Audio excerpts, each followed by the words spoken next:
मिशमैश का क्या मतलब होता है ये आज की इस वीडियो में सीख लेते हैं। मिशमैश का कई तरीके से इस्तेमाल किया जा सकता है। इसका एक तो मतलब होता है अ कंफ्यूज्ड और जम्बल्ड मिक्सचर ऑफ थिंग्स, यानी कि चीज़ें जब आपस में बिल्कुल उलझ पुलझ हों, बिल्कुल एक दूसरे में उलझी हुई हैं या किसी चीज़ का मिश्रण है तो उसको भी मिशमैश कहते हैं।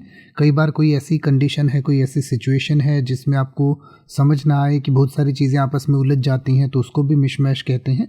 कई बार आपके पास कई तरीके के काम एक साथ होते हैं तो उसको भी मिशमैश कहा जा सकता है। तो यानी कि जब चीज़ें आपस में उलझी हुई हों या जिन चीज़ों का एक तरीके से आपस में बहुत सारी कोई भी चीज़ें या कोई भी सिचुएशंस उलझी हुई हों तो उसको मिशमैश कहा जा सकता है। जैसे कि आप कह सकते हैं the painting is a mishmash of different styles, यानी कि ये पेंटिंग जो है अलग अलग स्टाइल्स का एक मिश्रण है। या फिर आप कह सकते हैं my drawer is a mishmash of old papers and random trinkets, यानी कि मेरा जो ड्रॉर है वो पुराने पेपर और ऐसे ही छोटी मोटी चीज़ों से भरा हुआ है या उसका मिश्रण उसमें है, एक तरीके से उसमें उलझ पुलझ चीज़ें पड़ी हैं।